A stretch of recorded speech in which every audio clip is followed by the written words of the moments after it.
తెలిసీ తెలియక మనం పాపాలు చేస్తూ ఉంటాము.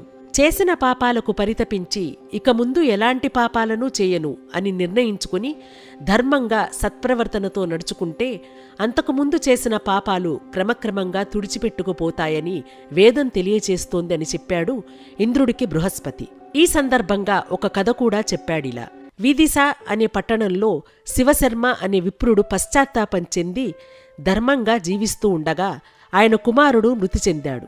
అంతిమ సంస్కారాల కోసం బంధువులు శ్మశానానికి తీసుకొచ్చి దుఃఖిస్తుండగా ఒక గ్రద్ద వచ్చి, మీరు ఈ వల్లకాటిలో ఏడుస్తూ ఉండటం మంచిది కాదు, చీకటి పడుతున్నది, భూతాలు పిశాచాలు సంచరించే సమయం, ఎంత విచారించినా ఆ బాలుడు తిరిగిరాడు, మీరు కార్యక్రమం ముగించి వెళ్ళిపోండి అంది. దూరంగా ఉన్న కలుగులో నక్కి ఇదంతా వింటున్న నక్క వచ్చి, గద్దమాటలకు అంత భయపడటం ఎందుకు? అయ్యో, మీ కడుపు శోకం తీరేదాకా ఏడవండి. ఇంతలో ఆ పరమేశ్వరుడు దయతలిస్తే ఈ పిల్లవాడిని బ్రతికించగలడు కదా, ఇంకా సూర్యాస్తమయం కాలేదు, మీరేం భయపడకండి అని పలికేసరికి అందరికీ ఆశ పుట్టింది. అప్పుడు గద్ద వీళ్లనుద్దేశించి, ఈ జిత్తులు మారి నక్క మాటలు వినకండి, పోయిన ప్రాణాలు వస్తాయా? యముడు చాలా నిర్దయుడు, ఎవరినీ లెక్క చెయ్యడు, ప్రాణాలు తీసేస్తాడు. చెయ్యాల్సిన దానధర్మాలు చేసి పిల్లవాడికి ఉత్తమగతులు కల్పించండి అంది. ఆ వెంటనే నక్క, గ్రద్దది రాతిగుండె, మీ దుఃఖం తీరకుండానే వెళ్ళిపోవడం ఎలా తట్టుకుంటారు?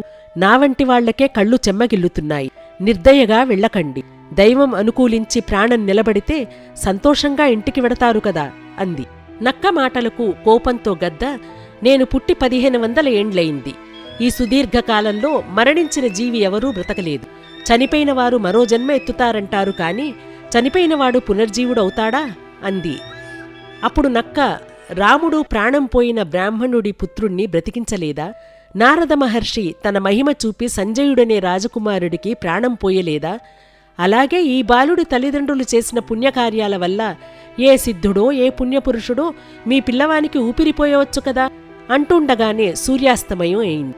గ్రద్ద నక్క ఆకలితో మరణించిన బాలుడిని పీక్కు తినాలనే ఉద్దేశంతో వారి మాటకారితనాన్ని ప్రదర్శించారు. చీకటి పడితే గ్రద్ద చూడలేదు, రాత్రి అయితే నక్కకు మీరు. అప్పుడే శ్మశాన వాటికలో విహరించాలని వచ్చిన శివుడు వీళ్లను చూసి, మీరెందుకు విచారిస్తున్నారు, ఏం కావాలో కోరుకోండి అని అడిగాడు.